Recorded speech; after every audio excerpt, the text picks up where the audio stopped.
الله الرحمن الرحيم لقد كان في يوسف وإخوته آيات للسائلين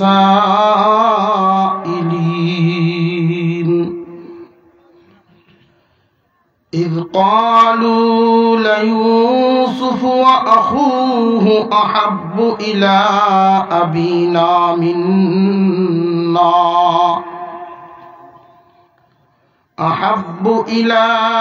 أبينا منا ونحن عصبة إن أبانا لفي ضلال مبين اقتلوا يوسف أو اطرحوه أرضا يخل لكم وجه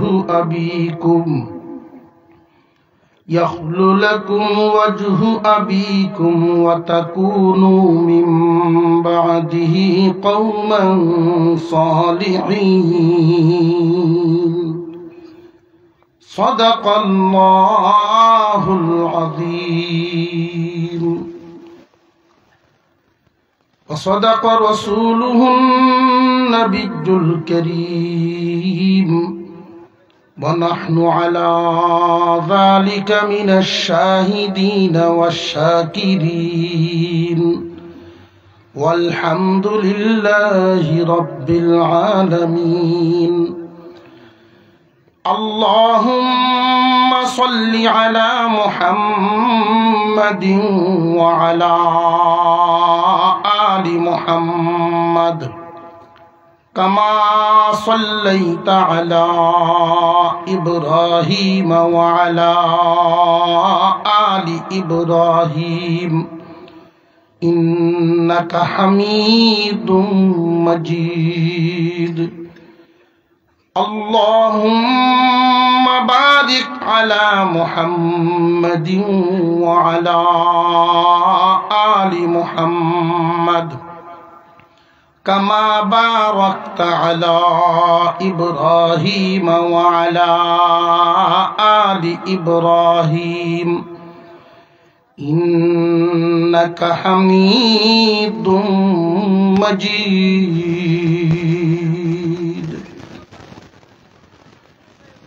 সুনামগঞ্জ ছাতক উপজেলাধীন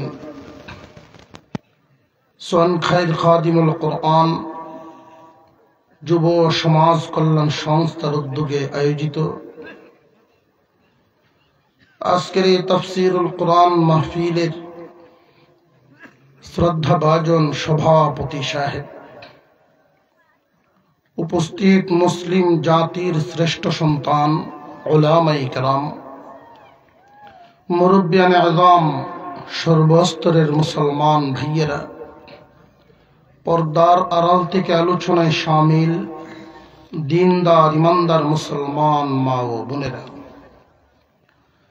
আল্লাহ পাক রব্বুল আলামিনের দরবারে শুকরিয়া আদায় করি, যিনি একান্ত দয়া করে আজকের এই মোবারক মজলিস রহমতি বরকতি কোরআনের তাফসীর মাহফিলে শামিল হওয়ার তৌফিক দান করেছেন।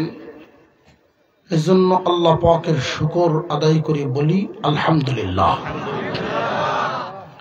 মুহতারাম হাজিরিন, যদিও দেখা যাচ্ছে আমরা কিছু সংখ্যক মানুষ একটা সামিয়ানার নিচে জমাত বেঁধে বসে সন্ধ্যার পর থেকে একের পর এক আলেমদের আলোচনা শুনছি,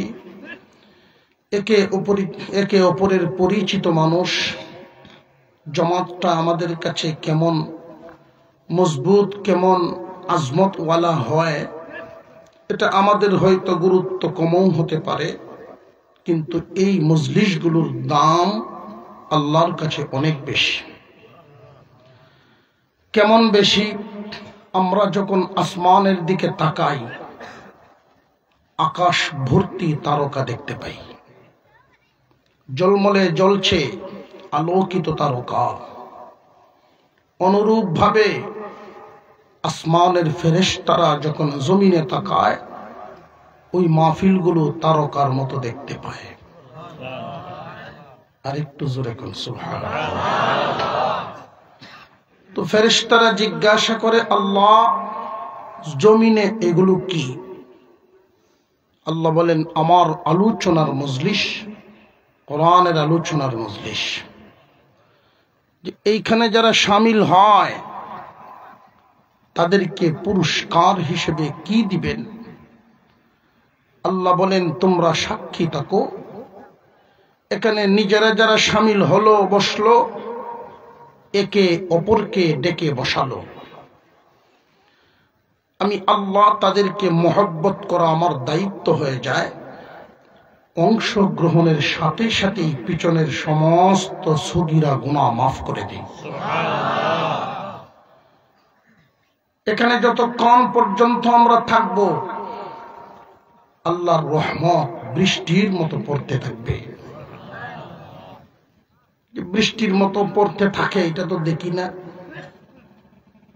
যে হ্যাঁ, যারা দেখতেন তারাও বলেছেন, আমরাও দেখতাম, দেখার চোখ নষ্ট করে ফেলেছি।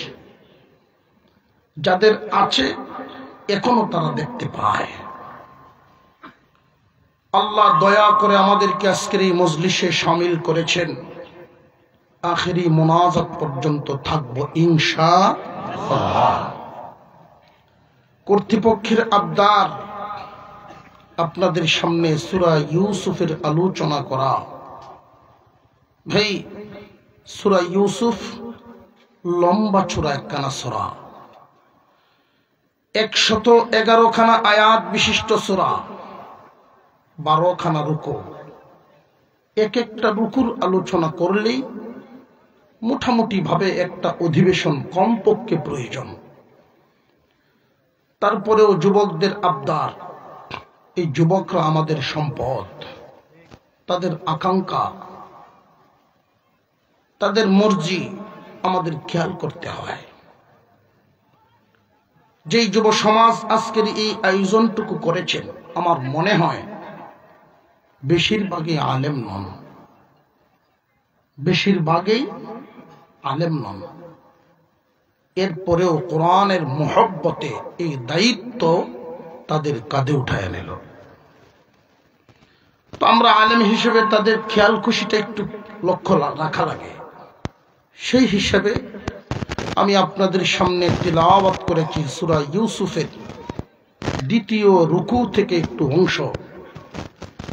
প্রথম রুকু অর্ধেকখানা ভূমিকা আর অর্ধেকখানা আপনাদেরকে মজমুন শুনিয়ে দেব।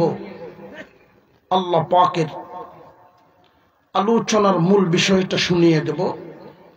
2য় রুকু যে শুরু করলাম, এখানে একখানা আয়াত আল্লাহ বলেন, লাকাদ কানা ফি ইউসুফা ওয়া ইখওয়াতিহি আয়াতুল লিসাইলিন।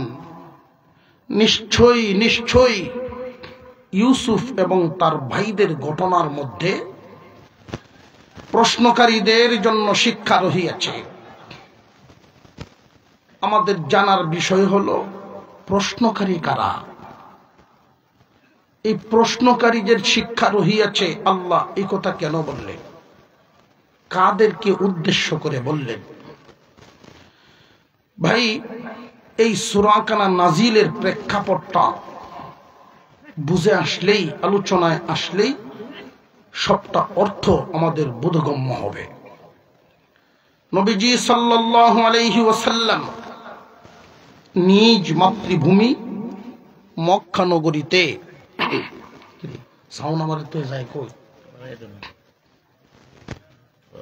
মক্কা নগরীতে আমার আপনার পয়গম্বর 40 বছর পর্যন্ত ছিলেন। কোন শত্রু উনার ছিল না। ঠিক না বেটি? আপনারা ঘুমায় ঘুমায় উত্তর দিলে আমি ঘুম থেকে উঠতে আইছি মাত্র, আরো আগে ঘুমায় যাবো। আপনারা আমাকে একটু সহযোগিতা করবেন, পারবেন ইনশাআল্লাহ? এই তো নবীজির 40 বছর বয়স পর্যন্ত কোন শত্রু মক্কায় ছিল না। এমনকি সকলে ওনাকে পছন্দ করে। সরদার মাতাব্বর তখনকার সময়ের মক্কার পরিচালক যারা ছিলেন তারা একটা উপাধি দিয়েছিলেন আল আমিন বলে। যখন থেকে কোরআন নাজিল হওয়া শুরু হয় তখন থেকে নবীজির শত্রু শুরু হয়। তাহলে মূলে কি দাঁড়ালো? শত্রুরা মুহাম্মাদের না। ব্যক্তি মুহাম্মাদের কোন শত্রু ছিল না। যদি থাকতো 40-এর আগে হইতো। যখন থেকে কোরআন নাজিল হইল তখন থেকে মুহাম্মাদের শত্রু বেরোইল। বোঝা গেল শত্রু তাহলে মুহাম্মাদের না, কোরআনুল কারীমের। নাজিল হওয়া সময় থেকে নিয়ে আজ পর্যন্ত একদল মানুষ কোরআনের বিপক্ষে আছে। আবার আরেক দল মানুষ কোরআনের পক্ষে আছেই। যারা কোরআনের পক্ষের দল, আবু বকর সিদ্দিক রাদিয়াল্লাহু তাআলা আনহুর দল। কোরআনের বিপক্ষের দল আবু জেহেল, আবু লাহাব, উতবা সাহেবার দল। কসম করে বলতে পারি কিয়ামত পর্যন্ত আল্লাহর কালাম ছিল, আছে, থাকবে।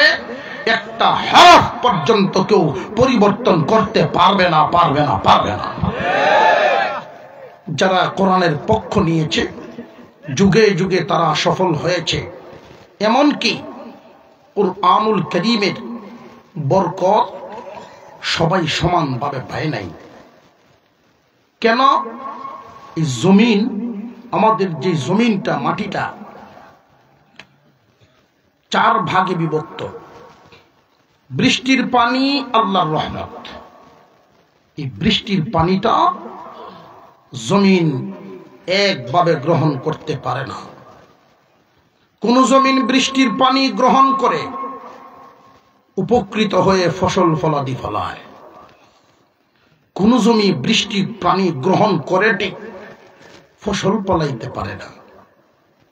কোন জমিন বৃষ্টির পানি গ্রহণ করার পরে আগের হালতের চাইতে আরো খারাপ হয়।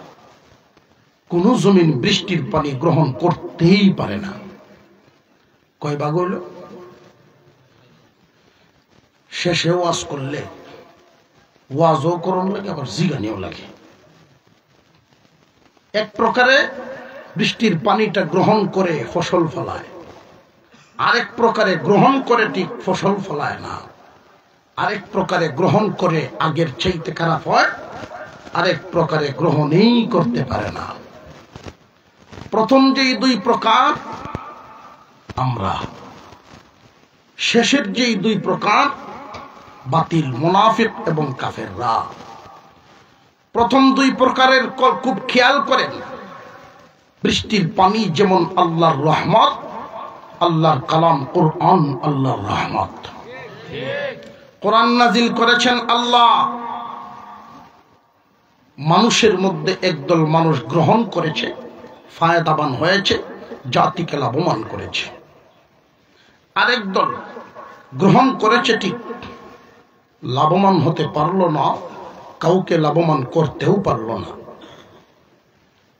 আর যেই 2 দল গ্রহণ করে আগের চাইতে খারাপ হয়েছে, আরেক দল গ্রহণ করতেই পারে নাই।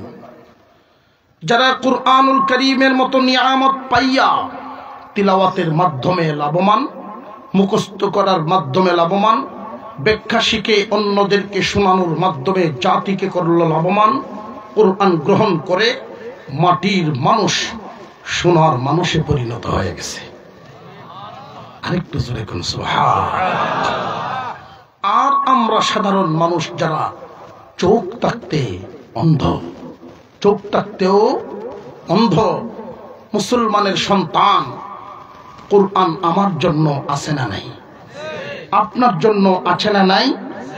বাবার কাছে যেইভাবে কোরআন, ছেলের কাছেও সেভাবেই তো কোরআন। মার কাছে যেমনে কোরআন এসেছে, মেয়ের কাছেও সেভাবেই কোরআন এসেছে। কোরআন পাইছে ঠিক, পরে লাভবান হতে পারলো না, এমন মানুষও আছে না নাই? তারাও মুসলমান, তবে কেমন মুসলমান? লইলটিক ফায়দা হইল না। আর আরেক দল মুনাফিক, লইয়া আরো খারাপ হইছে, আগের চাইতে খারাপ। আরেক দল লইতেই পারল না, কাফের। জমিন যে 4 প্রকার আর মানুষ 4 প্রকার। জমিন 4 দেখেন, ফসলি জমিন, মরুভূমির জমিন। ফসলি জমিন, মরুভূমির জমিন।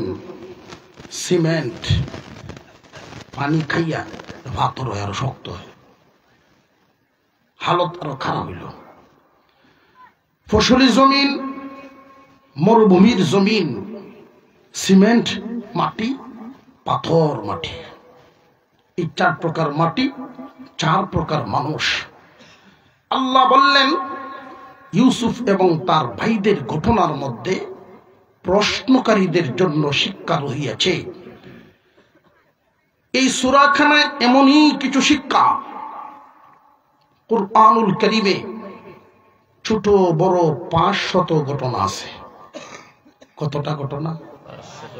আরো জোরে। আল্লাহ নিজে বলেন উত্তম ঘটনা এই ঘটনা। হুজুরে আকরাম সাল্লাল্লাহু আলাইহি ওয়াসাল্লাম কালিমার দাওয়াত দেন, একদল শত্রু আর একদল মুহাম্মাদুর রাসূলুল্লাহর পক্ষের। আল্লাহর পয়গম্বরের সাহাবীরা শত নির্যাতন ভোগ করেও ঈমান হারা হইল না। ঈমানের স্বাদ তারা গ্রহণ করে ফেলেছে, মজা পেয়েছে। নবুয়তের 13টা বছর মক্কার জমিনে উনি কাটাইলেন। আল্লাহর হুকুম এসে গেছে, হিজরত করবেন মদিনায়। হিজরতের কিছুদিন আগে নির্যাতনের মাত্রা দিন দিন বাড়ে। আল্লাহর পক্ষ থেকে হুকুম এসে গেছে, আপনি হিজরত করেন। ইসলামের গতিবিধি যদি বাড়াইতে চান, দোস্ত মাতৃভূমি ছেড়ে হিজরত করে মদিনায় যান। 6 মাস আগে ইঙ্গিত এসে গেল। আল্লাহ পাক রব্বুল আলামিনের পয়গম্বরের কাছে একদল মানুষ ইহুদি আলেমদের কাছ থেকে শিখে এসেছে কিছু প্রশ্ন। এর মধ্যে এই প্রশ্নটা ছিল উল্লেখযোগ্য, গুরুত্বপূর্ণ। ইহুদি আলেমরা শিখায়া দিছে, তোমরা যাও মক্কার কিছু গণ্যমান্য মানুষ, এদেরকে শিখায়া দিল, মুহাম্মদকে গিয়ে প্রশ্ন করবা, জীবনে কোনদিন যেই মানুষটা আলেমের কাছে পড়ে নাই, মাদ্রাসায়ও পড়াশোনা করে নাই, উম্মি মানুষ, কঠিন ইতিহাস বলতে পারবে না, নবী দাবি করে, তোমরা তার কাছে গিয়া প্রশ্ন করো। ইয়াকুব পরিবারের কাহিনী, ইউসুফ এবং তার ভাইদের কাহিনীটা গিয়া জিগাইবা। যদি মুহাম্মদ উত্তর দিতে পারে না, বুঝবা সত্য নবী না। আর যদি উত্তর দিয়া দেয়, তাহলে কিন্তু বুঝবা মুহাম্মদ সাধারণ মানুষ নয়, তার কাছে আল্লাহর পক্ষ থেকে ওহী নাজিল হয়। একদল মানুষ নবীজির কাছে আসলো হিজরতের আগ মুহূর্তে। ও মুহাম্মদ, ইয়াকুব পরিবার কওমে বনি ইসরাইল, তাদের আদিবাদী পুরান বাড়ি হলো সিরিয়ার কেনান নগর। ওইখান থেকে মিশরে বসবাস কেমনে শুরু করলো, এর ইতিহাস বলো। হুজুর আকরাম সাল্লাল্লাহু আলাইহি ওয়াসাল্লাম সত্যি তো এই ঘটনা উনি জানতেন না, কারণ উনি তো ইতিহাস পড়েন নাই। নবীজি কি সব জানতেন না আল্লাহ জানাইলে জানতেন? আল্লাহ যা জানান নবীগণ তা জানেন, আল্লাহ যা জানান না কেহই তা জানে না। হুজুর আকরাম সাল্লাল্লাহু আলাইহি ওয়াসাল্লামের কাছে একদল সাহাবীও তখন বসা ছিলেন।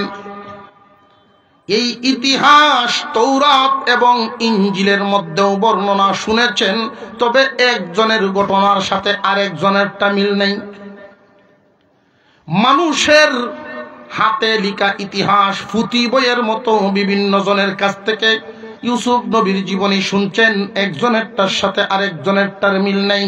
সাহাবীরা আকাঙ্ক্ষা হৃদয়ে নিয়ে অপেক্ষায় চেয়ে আছেন, দেখি আল্লাহর পক্ষ থেকে যদি এই ঘটনা নাজিল হয়, এতে তো কোনো সন্দেহ আর থাকবে না। আল্লাহর পক্ষ থেকে যদি ঘটনা পাওয়া যায়, এতে কোনো সন্দেহ আর থাকবে না। কারণ আল্লাহ তো নাজিল করেন ওই জায়গা থেকে, লৌহে মাহফুজ থেকে। লৌহে মাহফুজে তো লেখা হয়েছে ঘটনা ঘটবার পরে না আগে। দুনিয়ার ইতিহাস, দুনিয়ার জমিনের ইতিহাস, ঘটনা ঘটে আগে, ইতিহাস লেখে পরে। কিন্তু কোরআনের ইতিহাস লৌহে মাহফুজের লিখা আল্লাহর কালামের বর্ণনা দুনিয়ার জমিনে ঘটে পরে লেখা হয়ে গেছে আগে। কারণ লিখছেন যিনি, সব কিছুই আউয়াল আখের জানেন তিনি। আল্লাহু আকবার বলেন, উঁচা আওয়াজে বলেন আল্লাহু আকবার। আল্লাহ পাক রব্বুল আলামিন এই জন্যই বলেছেন, প্রশ্নকারীদের জন্য শিক্ষা রহিয়াছে ইউসুফ এবং তার ভাইদের ঘটনার মধ্যে। এই ঘটনায় ইউসুফ আলাইহিস সালামের উপরে তার ভাইয়েরা যে নির্যাতন করে, এর সাথে নবী মুহাম্মাদের নির্যাতনের একটা রূপরেখা ফুটে উঠল। আল্লাহ এই ঘটনা দিয়া ইঙ্গিত দিয়া বুঝাইলেন শিক্ষা কি। রে মক্কাবাসী, ইয়াকুব পরিবারের ঘটনা তোমরা মুহাম্মাদের মাধ্যমে জানতে চাও, এই ঘটনার মাধ্যমে তোমাদেরও শিক্ষা আমি রাখিয়াছি। যেইভাবে ইউসুফের ভাইয়েরা ইউসুফের উপরে নির্যাতন করে বাড়ি ছাড়া করেছিল, দেশ ছাড়া করেছিল, আজকে আমার দোস্ত মুহাম্মদকেও তোমরা এমন নির্যাতন চালাইতেছো, মক্কা ছাড়া করবা। জেনে রাখো, ইউসুফকে আমি যেইভাবে কুয়া থেকে উঠাইয়া মিশরে নিয়ে তার পজিশন আমি উঁচা করে দিলাম, এমন একদিন এসেছে ইউসুফের ভাইয়েরা ভিক্ষার ঝুলি নিয়ে তার সামনে দাঁড়াইছে। সেই দিন বেশি দূরে নয় মক্কাবাসী, আমার দোস্ত আমার হাবিব মুহাম্মাদের উপরে তোমরা যেই নির্যাতন চালালে, দেশ ছাড়া করবা, তবে বেশি দিন লাগবে না। আমি আল্লাহ ইউসুফকে যেহেতু দিন ঘুরাইয়া দিবার পারছি, মুহাম্মদকেও পারবো।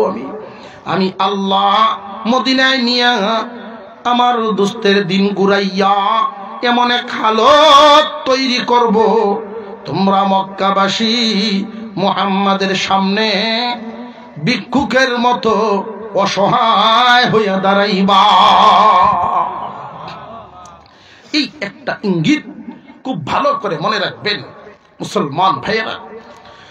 ইউসুফ আলাইহিস সালামের ঘটনা জানতে চেয়েছে মক্কাবাসী। আল্লাহ পাক একসাথে ধারাবাহিকভাবে ঘটনা নাজিল করে দিলেন। ইউসুফ আলাইহিস সালাম নিজে একজন নবী, ওনার আব্বাও ছিলেন নবী, ওনার দাদাও ছিলেন নবী, ওনার পরদাদাও ছিলেন নবী। কোন সুবহানাল্লাহ। সিলসিলা কি দুর্বল না সবল? সম্মানের দিক থেকে কম না অনেক বেশি? উকিলের ফুত উকিল হইলেই অন্য উকিলরা ডরায়।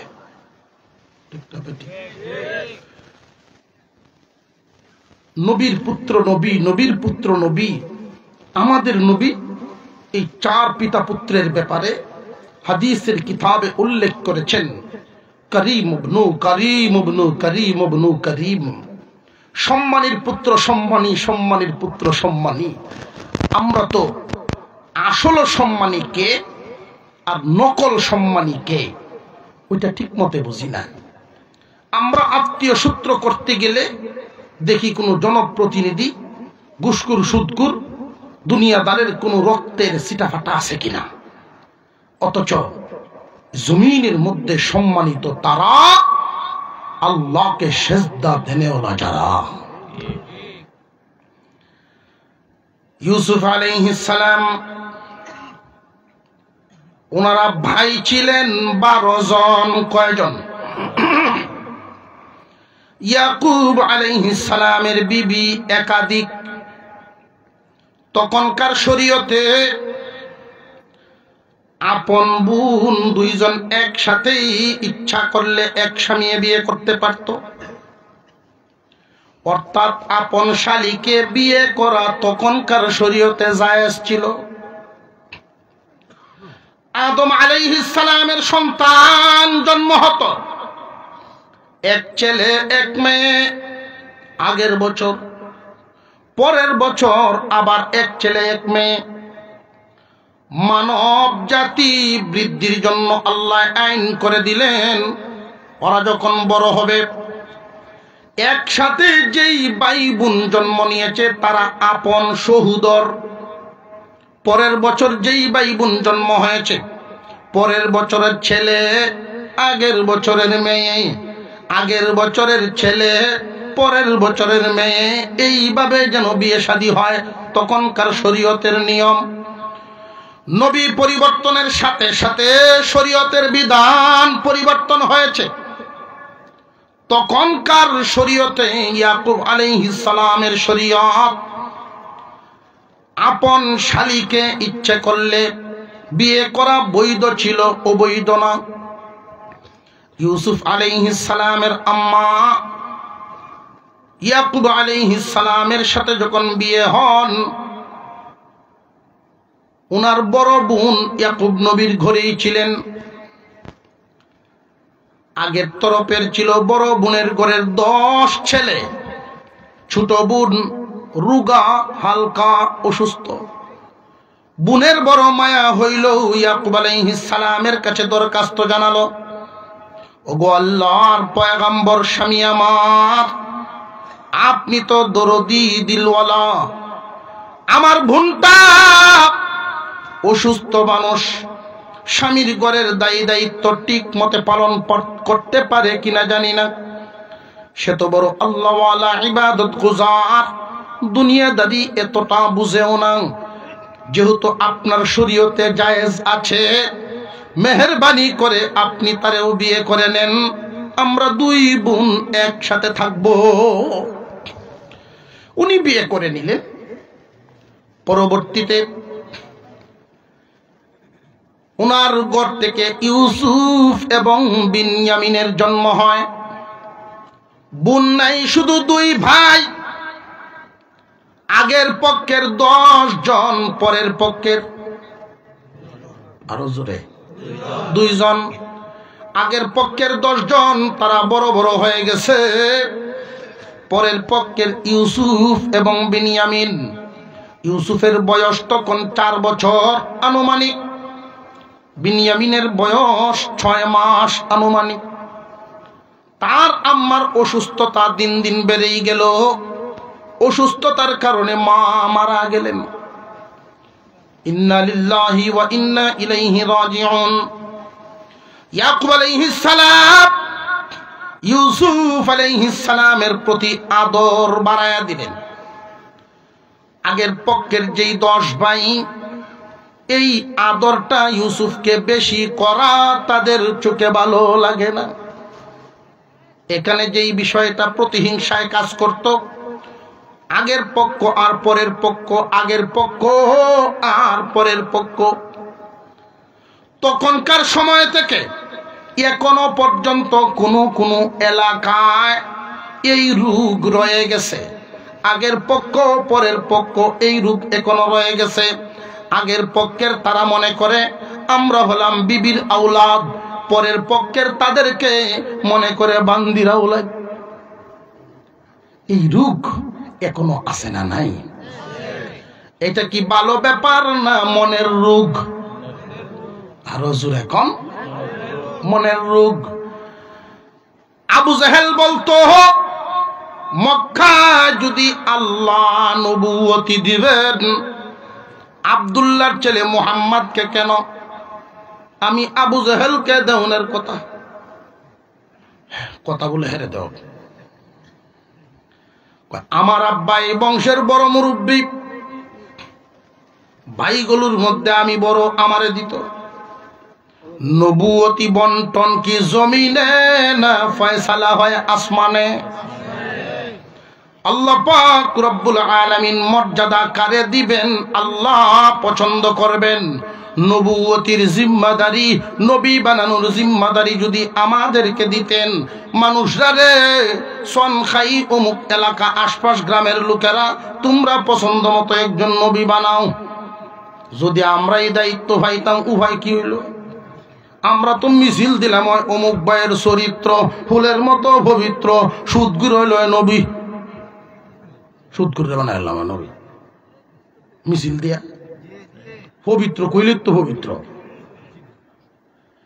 আল্লাহু আকবার, আল্লাহ বড় ইহসান করেছেন, নবীগণের জামাত নিজ পছন্দ মতো রেখেছেন। আল্লাহ পাক যারে পছন্দ করেন, আল্লাহ যারে চেয়েছেন তারই সম্মান দিয়েছেন। কিয়ামত পর্যন্ত আলেম উলামাদের জামাত প্রসঙ্গত এসে গেছে, কথাটা মনে রাখবেন, শোনা যান। নবীগণের জামাত যেইভাবে আল্লাহ নির্বাচন করেছেন, কিয়ামত পর্যন্ত হাফেজ আলেম কে হবে এই নির্বাচনও আল্লাহই করবেন। জমিনে কোনো মানুষ কাউকে আলেম বানাতে পারবে না, জমিনে কোনো বাবা সন্তানকে হাফেজ বানাতে পারবে না। আল্লাহ যার ভালো চান তারই করেন ইলম দান। মুসলমান ইমানদার ভাইরা আমার, 10 ভাইয়ের মনে মনের আকাঙ্ক্ষা, দাদা ছিলেন সম্মানের অধিকারী, পরদাদা ছিলেন সম্মানের অধিকারী, আব্বা হলেন সম্মানী, নবুয়তি সম্মানী মর্যাদার যেই সিলসিলা, আল্লাহ যদি এই মর্যাদা পরবর্তীতে দেন, আমরার 10 ভাইয়ের একজনরে দিবেন, এই হলো তাদের মনের আকাঙ্ক্ষা। আল্লাহ যদি দিয়া দেন 10 জনের যে কোনো একজনরে, আমরার কোনো আপত্তি আসেনি? আরো জোরে কর। আল্লাহ পছন্দ যদি করেন ইউসুফকে দেন, তাদের আপত্তি করার কোনো কারণ থাকেনি। ইয়াকুব আলাইহিস সালাম ইউসুফকে বেশি বেশি আদর করেন, এই দৃশ্যটা তাদের কাছে ভালো লাগে না। আপনাদের অন্তরে প্রশ্ন জাগতে পারে, হুজুর উনি না আল্লাহর নবী, তাহলে সন্তানকে আদর বেশ কম করেন কেন? নবী তাহলে আদর সমান করেন না কেন? প্রশ্ন জাগেনি না জাগে না? এই প্রশ্নের উত্তরটা শুনেন। কোন বাবার যদি সন্তান হয় 4 জন, এর মধ্যে একটা সন্তানের অভ্যাস হলো এমন, বাবা যখন বাজার থেকে আসেন, বাজারের ব্যাগটা ঘাটার থেকে গিয়া বাবার হাত থেকে নেয়। বাবা যখন ওযু করবেন, ওযুর পানি আগেই রেডি করে রাখে। বাবার ওযু করা, হাত মুখ ধোয়া শেষ, পিছন ফিরে দেখেন গামছাটা নিয়ে দাঁড়ায় আছে এই ছেলে।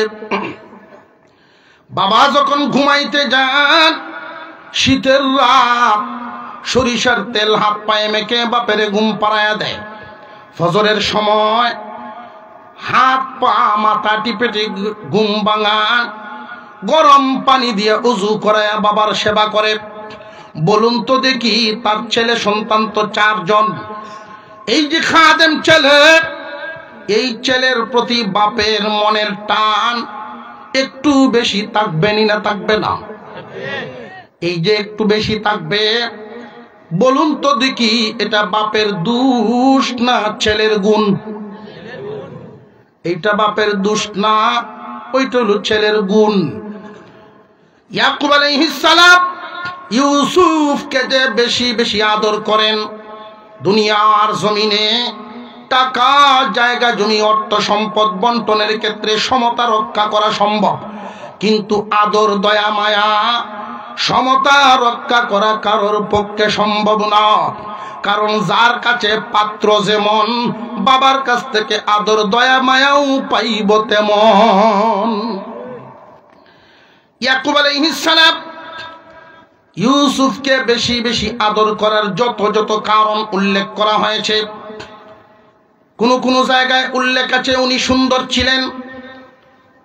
ইউসুফ আলাইহিস সালাম ছোটবেলায় আম্মা হারাইছেন, এটাও একটা কারণ ছিল। মূল যেই কারণটা নবীওয়ালা নজর, ইয়াকুব নবীর নজর, নবীওয়ালা নজর দিয়ে উনি তাকায়া দেখেন অন্যান্য ছেলেদের চাল চলন শিশু ইউসুফের চাল চলন এক না। উঠা বসা আদব কায়দা ভিন্ন। ইউসুফ আলাইহিস সালামের প্রতি এই আদরটা ভাইদের কাছে ভালো লাগে না। ইয়াকুব নবী ইউসুফকে সাথে নিয়ে ঘুমান, নিজের হাতে খাওয়ায়া দেন, নিজ হাতে গোসল করায়া দেন, পাশে নিয়ে ঘুমায়া যান, একসাথেই আবার উঠেন। ইয়াকুব নবীর কামরায় থাকেন ইউসুফ আলাইহিস সালাম। দিন যাইতে লাগলো, যাইতে যাইতে ইউসুফের বয়স হয়ে গেল 12 থেকে 13। হঠাৎ একদিন ইউসুফ আলাইহিস সালাম ঘুম থেকে এক স্বপ্ন দেখে উঠলেন। আল্লাহ পাক এই স্বপ্ন দিয়েই ঘটনা শুরু করে দিলেন। ইয ক্বালা ইউসুফু লিআবিহি ইয়া আবাতি ইন্নী রাআইতু আহাদা আশারা কাওকাবান ওয়াশ-শামসা ওয়াল কামার রাআইতুহুম লি সাজিদিন। আল্লাহ বলেন, স্মরণ করো ওই দিনকে, যেই দিন যখন ইউসুফ ঘুম থেকে উঠেই তার আব্বাকে বলে, ও আব্বা, আমি স্বপ্নে দেখলাম আসমানের 11টা তারকা, চাঁদ এবং সূর্য আমি ইউসুফকে সম্মানের সেজদা দেয়। বর্তমান সময়ে আমাদের শরীয়তে কারোর দিকে মাথা ঝুঁকানো জায়েজ না হারাম? আরো জোরে কোন। তৎকালীন শরীয়তে সম্মান সূচক সেজদা দেওয়াও জায়েজ ছিল। একটা ছিল সেজদা ইবাদতের জন্য, আরেকটা ছিল সেজদা সম্মানের জন্য। ইয়াকুব আলাইহিস সালাম যেই মাত্র শুনলেন এই কথা, সন্তানকে টান দিয়া বুকে জড়াইলেন। স্বপ্নটা শুনলেই বোঝা যায় ভালো স্বপ্ন, ঠিক না বেটি? আমরাও তো ঘুমাইলে স্বপ্ন দেখিনি না, দেখি না? স্বপ্ন দেখলেই স্বপ্ন দ্রষ্টাই মনে মনে একটু ভাবতেই পারে, চিন্তা করতে পারে, বিবেক কাটাইতে পারে। স্বপ্নটা কেন জানি ভালো ভালো মনে হয়, স্বপ্ন কেন জানি খারাপ খারাপ মনে হয়। নিজের একটা বিবেকের গাভা আছে না নাই? এজন্য ইমানদার মুমিন স্বপ্ন কারোর কাছে যার তার কাছে বলবা না, যোগ্য লোক যারা স্বপ্ন শোনাইবা না। তোমার স্বপ্নের ইঙ্গিত হতে পারে ইমানদার মুমিনের স্বপ্ন ওহীর 40 ভাগের 1 ভাগ। ইয়াকুব আলাইহিস সালাম টান দিয়া বুকের সাথে জড়াইলেন, কপালে একটা চুমা দিয়া বলেন, বাবা রে, কলিজার টুকরা সন্তান আমার, তোমার এই স্বপ্নটা ভাইদের কাছে কইও না। কেন ভাইদের কাছে কইও না? ইয়াকুব আলাইহিস সালাম উনি তো আব্বা। ছেলেরা যত চালাকি হোক, যত ডালে ডালেই চলুক, বাবার চোখে ফাঁকি দেওয়া সম্ভব না। 9-10 পাস করিয়ে আজকালকার ছেলেরা বাপের চাইতে 3 কলম বেশি বোঝে, আছে না নাই? এমন বাপের কয়, আমি এমনও শুনছি নিজের বাপরে ধমক দেয় আর তুমি কি তা বুঝো? বাপ তো অবাক হয়ে তার দিকে চায় রয়েছে। 9, 10 পাস করছে, মেট্রিক পরীক্ষা দিব, এমন ছেলে যদি বাপ দেখো তুমি কি বুঝো? বাপে মনে মনে কহুত তোর মতো ছেলে থাকলে আমি আর কি তা বুঝতাম। ও যুবক, জেনে রাখবা, বাবা তোমার প্রতিটা কদমের ধরন বুঝে, তোমার প্রতিটা চাউনির রং বুঝে, তোমার প্রত্যেকটা শ্বাস প্রশ্বাসের গান বুঝে, বুঝেও না বুঝার ভান করে থাকে। ইয়াকুব আলাইহিস সালাম এই 10 ভাইয়ের চালচলন, তাদের মনের কি হালত, এটা উনি অনুভব করতে পারেন ঠিকই,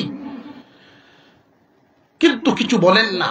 যেই মাত্র এই স্বপ্নটা শুনলেন, স্বপ্ন শুনে নিষেধ করলেন, তোমার ভাইদের কাছে কইও না, তোমার ভাইদের কাছে বললে কি সমস্যা, তারা তোমার বিরুদ্ধে চক্রান্তের জাল বুনব। প্রশ্ন জাগে, যদিও সৎ ভাই, একই বাবার সন্তান, দূরের না কাছের?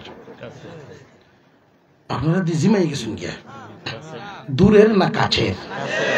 কাছের মানুষ যদি সুসংবাদ শুনে, কাছের মানুষ যদি ভালো কিছু শুনে, তাহলে চক্রান্তের জাল কেন বুনবে? তারা তো খুশি হওয়ার কথা। যুক্তি এটা নয়। যুক্তি কি? কাছের মানুষ সুসংবাদে খুশি হয় না দুঃখী হয়?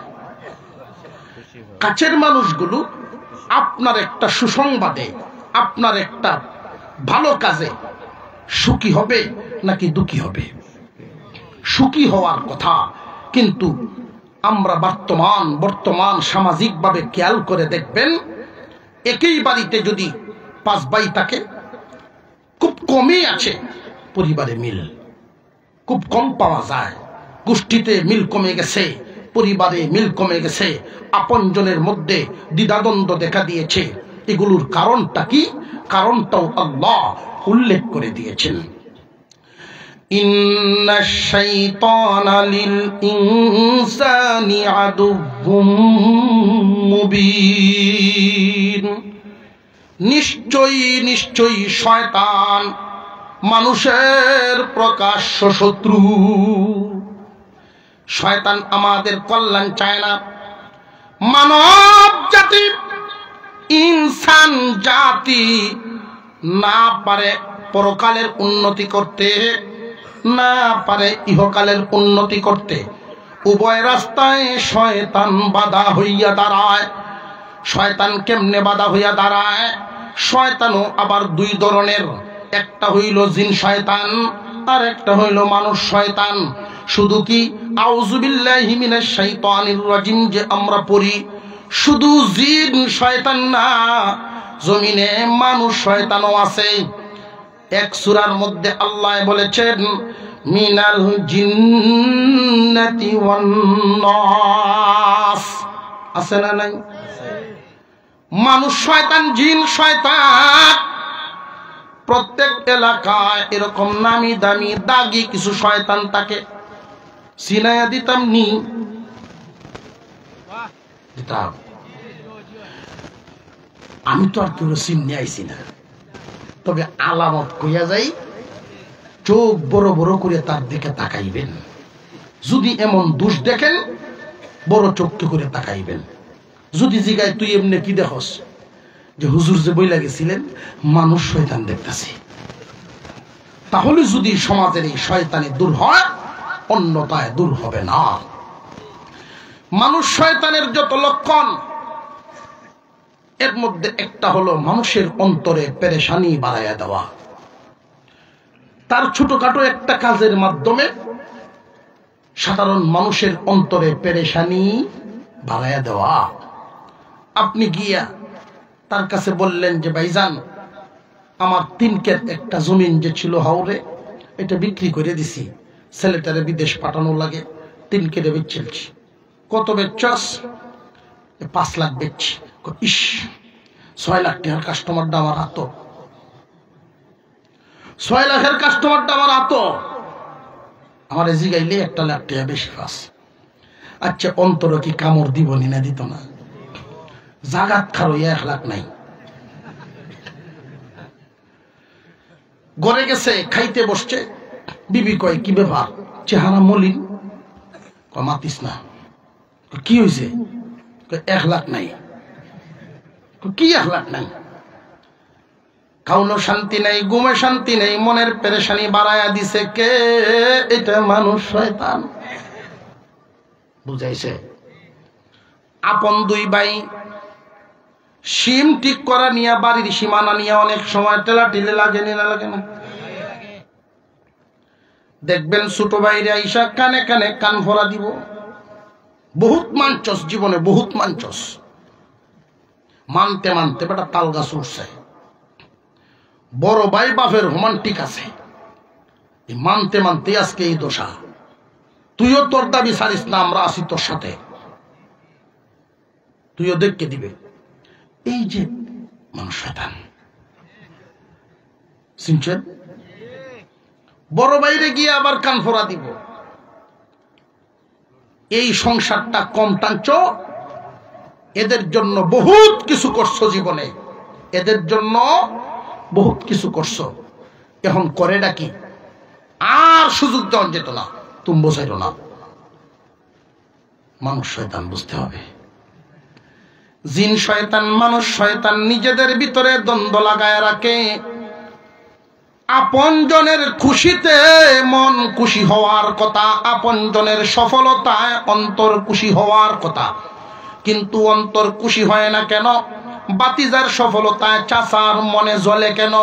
যে জ্বলার তো কথা না, শয়তানে জ্বালায়। আপনজনের ভিতরে দ্বন্দ্ব লাগায় দেয়, বাইয়ে বাইয়ে দ্বন্দ্ব হওয়ার কথা না, দ্বন্দ্ব লাগায় কে? আরো জোরে কোন। আমরা ডরাইতেছেন, বুঝতে পারছি ভরে নে আমার উপরে নাজিল হয়। মুসলমান ভাইরা আমার, শয়তান মানুষকে কোনদিন ইহকালীন পরকালীন সফল হইতে দেয় না।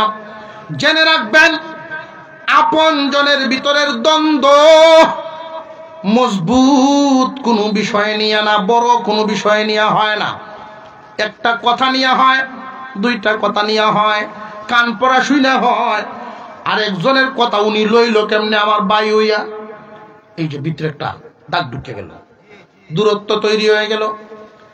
সামান্য 1 টুকরা জায়গা নিয়ে এমন ঘটনা আছে, 1 টুকরা জায়গা নিয়ে 2 ভাইয়ে মামলা। কাঁচা চুল লইয়া মামলা শুরু হয়েছিল, চুল এখন ভাগছে।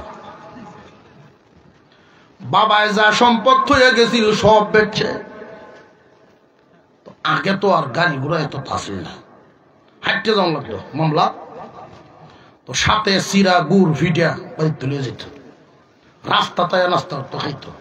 নির্দিষ্ট একটা জায়গা ছিল, বড় গাছ, এটার জোরের এক সাইডে বইয়া বইয়াই নাস্তা করতো মানুষ। 18-20 বছর পর্যন্ত মামলা ভাইয়া 2 জন বুড়ো হয়েছে। তো একদিন দেখে একজনের কাছে গুড় আছে, চিরা নাই। আইবার সব গাল গুড়ায় দিকে ছায়া দেখে, তাই চিরা আছে, গুড় নাই। এখন একজন মনে মনে কয়, আরে বাই যদি একটু গুড় নিয়ে আমার কটা চিরা দিল তো তাইনের নাস্তাটা হইল, আমার ডরে গেল। মাত তো নাই 18-20 বছর ধরে। ছোট ভাইও দেখে বড় লাগে, বড় লাই দেখে ছোট লাগে। এই হালতের মধ্যে শেষ পর্যন্ত ছোটটায় ডাক দিছে, ভাইজান একটু গুড় নিয়া কটা চিরা আমারে দিলাম। আহ বাইরে, এই ডাকটা 18-20 বছর আগে যদি দিতে, তা আব্বার খেটটি বেতন লাগলো না। বুঝে আসতেছে? নিজেদের ভিতরের দ্বন্দ্ব বড় বিষয়ে নিয়ে হয় না, ছোট ছোট বিষয়। শুধু একটা ডাকের অভাব। কিসের অভাব? ডাকের অভাব। ছাড় দেয় না। 2 জালেই তো কোন 2 ভাইয়ের বউ সম্পর্ক কি? জাল। 2 জাল মাছ কাটা লইয়া লাগছে। মাছ কাটছো ভালো কথা, দাদা দইলা না কেন? কয়টা কামলা লাগবো দা দইলে? এই দা কেন দইল না? দ্বন্দ্ব শুরু হয়েছে। কামটা কি খুব বড় না ছোট?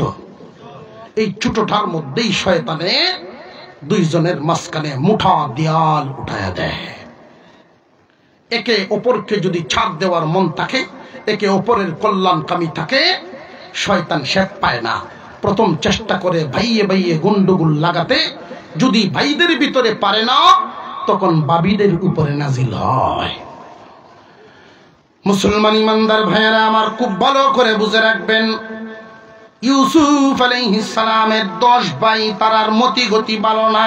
বাবায় বইলা দিছেন, রে ইউসুফ, তোমার স্বপ্নের ব্যাখ্যাটা আংশিক তোমারে শোনায় দেই।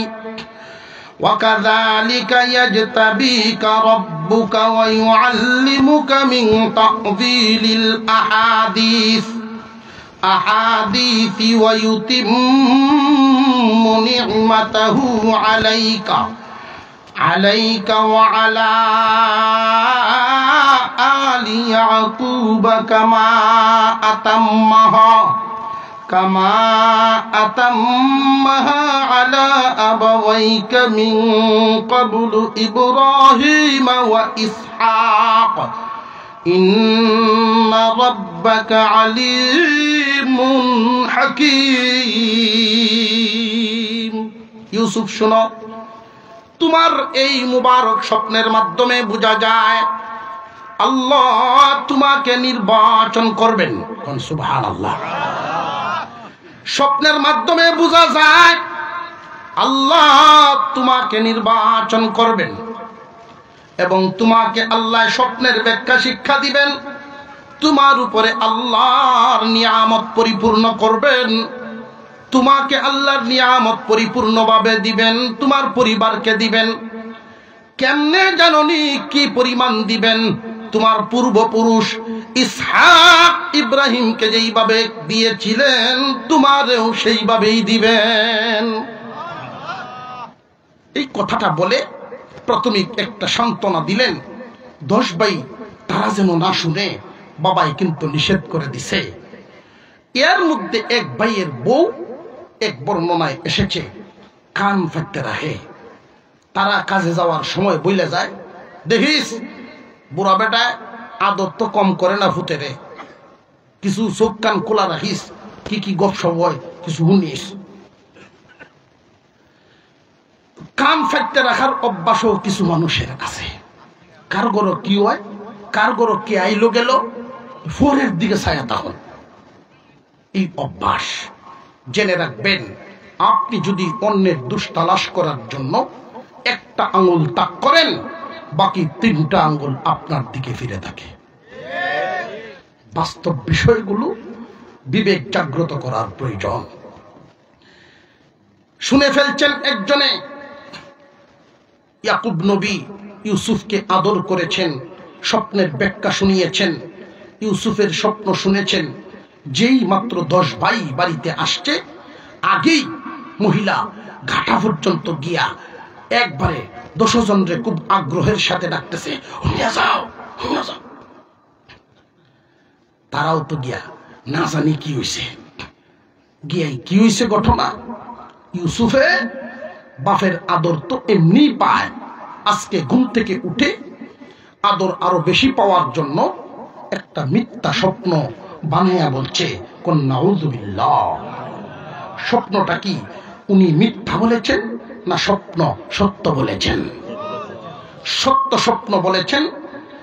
উনি কান ফোড়া দিয়েছে যে এমন এক স্বপ্ন দেখছে, আসমানের 11টা তারকা, চাঁদ এবং সূর্য ইউসুফকে সেজদা দেয়। অত ফুরুমুরু বেটা, ছোট একটা বাচ্চারে এই তারকায় সেজদা দিত, বুঝি কেন নাইছে। তারারে দিছে আরো ফুলাইয়া। কোন অন্তরে যদি জিদ থাকে, কারোর মেজাজে যদি রাগ থাকে, রাগের মাথায় এমন কথা বলা নিষেধ, রাগ আরো বেড়ে যায়। বুঝে আসতেছে? এটা হলো আগুনের ফুরুঙ্গিতে ফু দিয়া জ্বালায়া দিলেন, আগুনের ফুরুঙ্গিতে ফু দিয়া জ্বালায়া দিলেন। মুসলমান ইমানদার ভাইয়েরা আমার, এই মহিলায় জানায় দিল মিথ্যা স্বপ্ন বর্ণনা করছে। আব্বা বলেছেন কি জানোনি, এই স্বপ্ন তোমার ভাইদের কাছে বলবা না, শয়তানের ধোঁকা দিয়া তাদের মন চক্রান্তকারী বানাতে পারে। এবং আল্লাহ ইউসুফকে নাকি নির্বাচন করবেন। আগের থেকেই তাদের মনে সম্মান পাইব 10 ভাইয়ের কেউ। তাদের মনে মনের আকাঙ্ক্ষা ছিল আমরা বিবির ঘরের এই সম্মানের সিলসিলা, নবীর পুত্র নবী, নবীর পুত্র নবী, এই সম্মানের সিলসিলা ফাইলে তো আমরা হইতাম। এখন যে লাগায়া দিল আগুন, এই আগুন জ্বলিয়া একজনে কি কয় বলে জানেননি? إذ قالوا ليوسف وأخوه أحب إلى أبينا منا ونحن عصبة إن أبانا لفي ضلال مبين। স্মরণ করো তোমরা ইউসুফের ভাইদের কথা। যেই দিন ইউসুফ আলাইহিস সালামের ভাইদের একে অপরের মধ্যে আলোচনা হচ্ছে, দেখতেছি আব্বা ইদানিং ইউসুফ এবং তার ভাইকে আমাদের চাইতে বেশি আদর করে, আমাদের চাইতে আব্বার কাছে অধিক প্রিয় ইউসুফ এবং তার ভাই। ওয়া নাহনু উসবাতুন, অথচ আমরা শক্তিশালী একটা টিম, আমরা শক্তিশালী একটা দল। ইন্না আবানা লাফি দালালিম মুবিন, আব্বা ভুল হতে আছে, ভুল বুঝের মধ্যে আছে। নবুয়তিও যদি জারি করন লাগে, দিন জারি করার লাগিন তো লাঠির দরকার। এই 2 ভাইয়ে কি তা লাঠি মারবো? আব্বা তো ভুল হতে আছে, আমরার পক্ষে না তাই কা তাদেরকে আদর বেশি করেন। আরেকজনে বলে আর সহ্য করা যায় না, আল্লাহ নাকি ইউসুফকে নির্বাচন করবে। উকতুলু ইউসুফা আও ইতরাহুহু আরদা ইয়াকলু লাকুম ওয়াজহু আবিকুম ওয়া তাকুনু মিন বাদিহি কওমান সালিহিন। ইউসুফকে হত্যা করতে হবে, আর নইলে দেশান্তর। তখন তো আব্বার সামনে আমরা ছাড়া কোনো গতি নাই। আব্বা এখন ইউসুফকে বেশি আদর করে, তারে যদি আব্বার চোখের আড়াল করে দেই তখন তো আমরা ছাড়া উনার কোনো গতি থাকবে না, উনার নজর আমাদের দিকে আসবে। কেমনে আব্বার সামনের থেকে সরাইব, আব্বার চোখের সামন থেকে আড়াল করব কেমনে? 2 সূরত। একটা হইল হয়তো বাড়ি চারা করো, দেশান্তর করে দাও, আর নইলে উকতুলু ইউসুফা, দুনিয়া সারাই করিয়া দাও, মেরে ফেলো। হয়তো একদম মেরে ফেলো, আর নইলে দেশান্তর করো, অর্থাৎ বাবার চোখের আড়াল করে দাও। এই আড়ালটা করলে পরে একমাত্র আমরা যদি আব্বার নজরটা ঠিকমতো পাই। বুঝেন, প্রতিহিংসার আগুন, প্রতিহিংসার আগুনে জ্বলছে, শয়তানের ধোঁকায় পড়ে গেছে। এর পরেও কিন্তু একটা হিসাব ঠিক রাখে, গুনাহ করে হিসাব নিকাশ করিয়া বড় ছোট মিলাইয়া করে, এই হিসাবটা আবার ঠিক রাখে। গুনাহ যে করতাম, হত্যা করলেও গুনাহ, দেশ ছাড়া করলেও গুনাহ, তুলনামূলক ভাবে জানে মারার চাইতে দেশ ছাড়া করার গুনার ওজনটা কম। দেশ ছাড়া করার সিদ্ধান্তেই আমরা উপনীত হই। রাস্তার কিনারে কোনো একটা কুয়া দেখে ওই কুয়াতে দেই ফেলাইয়া, তখন প্রতীক দল তারে উঠাইবে। যেই দেশের মানুষ তারে কুয়া থেকে উঠাবে সেই দেশে তারে নিয়ে যাবে। জীবনে কোনোদিন ইউসুফার বাড়িতে আসতে পারবে না। মার্ডার করার মতো, দমে মারার মতো বোঝা মাথায় উঠাবো না। কারণ মানুষ হত্যা শুধু আমাদের শরীয়তে পাপ ছিল না, প্রত্যেক শরীয়তেই মানুষ হত্যা মহা পাপ ছিল। কেউ যদি কাউকে মেরে ফেলে তাম দুনিয়াকে হত্যা করার নামান্তর। খুব ভালো করে জেনে রাখেন, মানুষ মার্ডার করলে জাহান্নামী হয়, বড় গুনাহ। আর যদি মাপের রাস্তাগুলো খুঁজে নেয় সেটা ভিন্ন, তার জন্য ভালো, বেঁচে গেল। ও ভাই, মার্ডার করার মতো, হত্যা করার মতো অপরাধ তাদের মাথায় উঠিয়ে নেবে না, দেশ ছাড়া করবে, এই সিদ্ধান্তে উপনীত হলো। এখন দেশ ছাড়া যে করবে, বাবার চোখের আড়াল করবে কেমনে? 4 বছর বয়স থেকেই বাবার সাথে ঘুমায়, বাবার সাথে খায়। ইয়াকুব নবী চোখের আড়াল করেন না। বাজারে গেলেও সাথে নিয়ে যান, বেড়ানিত গেলেও সাথে নিয়ে যান, কোন জায়গায় গেলে ইউসুফকে হাতে ধরে ধরে রাখেন। আল্লাহ, এত সুন্দর ছেলে আমার। উনি যদি, এক বর্ণনায় এসেছে ইউসুফ আলাইহিস সালাম খুব সুন্দর ছিলেন, এত সুন্দর, নেকাব পরায় রাখতেন, কাপড় দিয়ে ঘুরিয়ে রাখতেন, যেন নজরকারীদের নজর না পড়ে। চোখের নজর আছে না নাই? আর নজর হক, নজর সত্য। চোখের যে দোষ, চোখের নজর সত্য। দেখবেন আপনার ফসলের খুব বালা কইব, প্রশংসা কইব, যে চাচা আপনার গাছের কাটলটি তো খুব খুব বালা, বড় বড়। দোষ কইছে কোন? 1-2 দিন পরে দেখবেন কালা কালা দাগ হওয়া শুরু হয়েছে। কইছে তো বালা, ভিতর হচ্ছে গেছে। চোখে দোষ এমন কিছু মানুষ আছে। চোখের দোষটা দিয়েছেন আল্লাহ, এগুলোর থেকে হেফাজত, চোখের দোষের দূষিত থেকে, এই ক্ষতির থেকে আমরা হেফাজত করবেন কে? আল্লাহ। কোন ফসলও দেখছি, কোন জমিনে যদি ফসল ভালো হয়, আল্লাহর উপরে ভরসা না করিয়া জুতা লটকায় তো আছে না? এমন দেখছেন না? জুতা লটকাইছে। এর মানে কি? যে কোন চোখওয়ালা যদি আমার এই ফসল যদি নজর দিব, তো এর কপাল এই জুতা, এটা বুঝাইছে। জুতা দিলে কি হইব? ফসল তো শেষ হয়ে যাইব, এই কাম তো শেষ। সুতরাং তাওয়াক্কুল করব কার উপর? আল্লাহর উপরে। ইয়াকুব আলাইহিস সালাম ইউসুফকে ঢেকে রাখতেন কেন? এত উজ্জ্বল চেহারা, এই লাইট যেমন ফোকাস মারে, ইউসুফ নবীর চেহারা এইভাবে ফোকাস মারতেন। চোখের আড়াল কেমনে করা? 10 ভাইয়ে যুক্তি করে 10 ভাই মিলে বাবারে রাতের বেলায় গিয়া এমন এক আটকানো আটকাইছে কথার কৌশলে। পিতার সাথে এমন কৌশলী কথা, সন্তান যেন বাবারে আটকানোর নিয়তে, বিপদে ফেলার নিয়তে এভাবে কথা না বলে। কোন সন্তান ভালো মনের অধিকারী হলে সোজা সাজা মন পরিষ্কার করে বাবার সামনে কথা বলবে। আর যদি ক্রিটিক্যাল, ওই শয়তান বাহিনী, চক্রান্তকারী বাহিনীর মতো হয়, তাহলে কিভাবে তার স্বার্থ উদ্ধার করা যায়, বাপের কেমনে কৌশলে আটকানো যায়, সেই বুদ্ধি শুদ্ধি করিয়েই গিয়ে কথাটি বলবে। ইয়াকুব নবীর সামনে 10 ভাই গেছে, তাও আবার রাতের বেলায়। বলা শুরু করলো, قالوا يا أبانا ما لك لا تأمنا على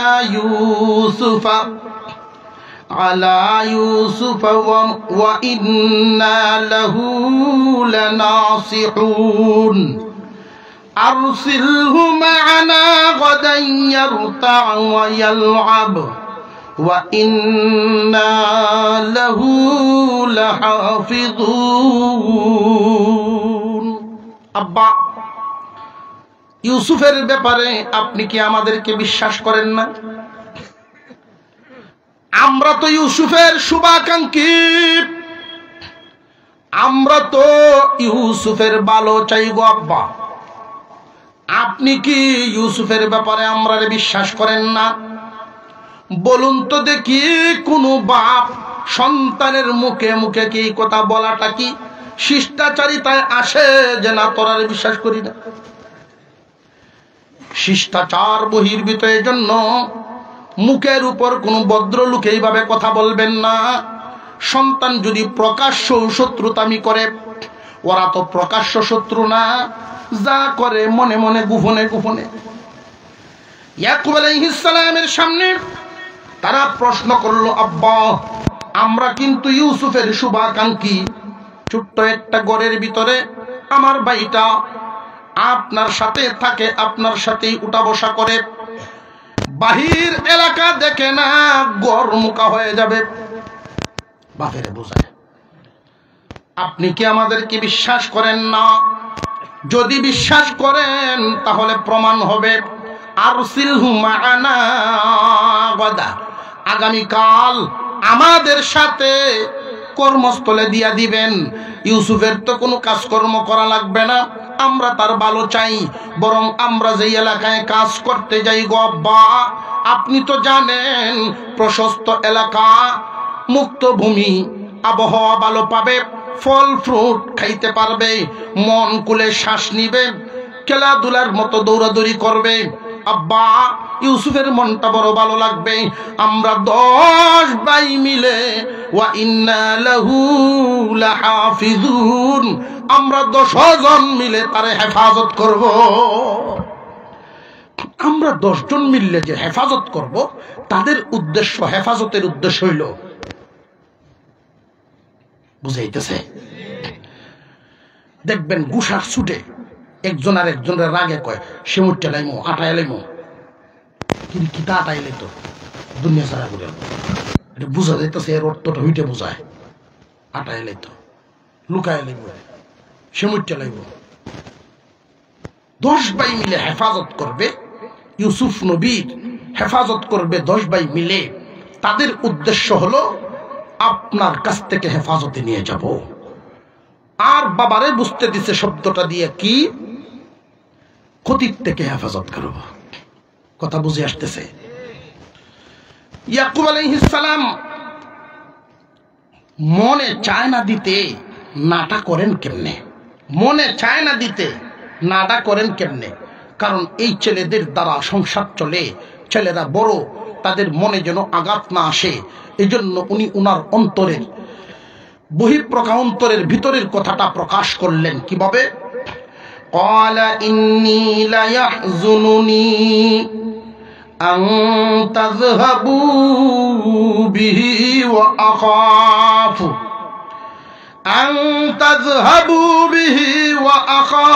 আন ইয়াকুলাহু যিব ওয়া আনতুম আনহু গাফিলুন।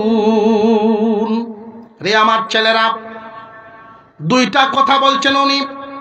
ছেলেরা রে শুনো, ইউসুফকে আমার চোখের আড়াল করলে আমার বড় চিন্তা হয়। তোমাদের সাথে গেলে আমার চিন্তা হবে এবং ভয়ও আছে। চিন্তা হলো আপনজন প্রিয় বস্তু চোখের আড়াল হলে যে কারোর চিন্তা হয়, প্রিয় বস্তুটা যদি চোখের আড়াল হয় যে কারোর চিন্তা হয়। বাবার সাথেও যদি সন্তান যায়, মা ঘরে বসে কত ধরনের চিন্তা করে, না জানি গাড়ির তলে ভরে কিনা, না জানি কি হয় না হয়।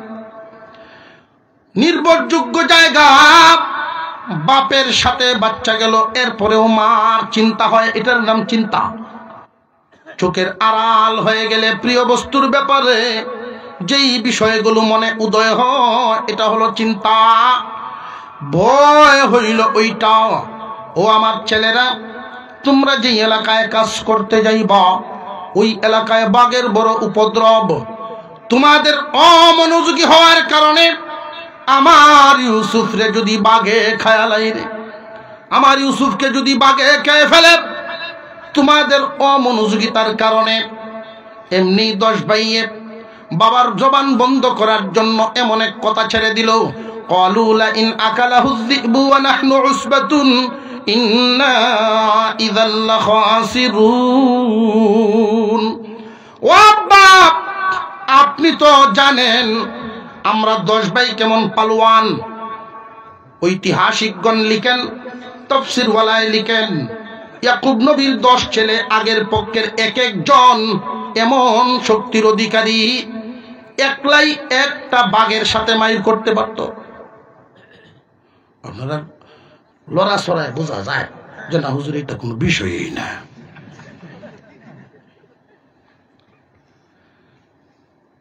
আপনাদের দেশে বাঘ আছে? ও আছে বলে আছে। তবে এখানে জিন শয়তান বলেন, মানুষ শয়তান বলেন, বাস্তব বাঘ বলেন, কল্পনার বাঘ বলেন, কোন ধরনের ক্ষতিকারক বস্তু এই এলাকায় আর আক্রমণ করতে পারবে না। কেন? আল্লাহর কালামের মরকজ হয় যেখানে, আল্লাহর রহমত শুরু হয়ে যায় সেখানে। আল্লাহর কালামের আওয়াজে, আল্লাহর কালামের আওয়াজে বড় বড় জিন জিন্নাতের বাহিনী পর্যন্ত এলাকা ছাড়তে বাধ্য হয়ে যায়। আল্লাহর কালাম এত পাওয়ারফুল।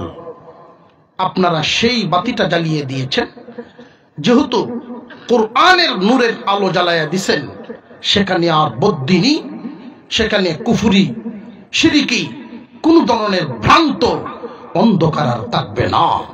আল্লাহ যেন কবুল করেন, বলুন আমিন। ইয়াকুব আলাইহিস সালামের সামনে 10 ভাই বলা শুরু করলো, ও বাপ, সারা দেশে আমাদের সুনাম সুখ্যাতি, আমাদের শক্তির সুনাম আছে।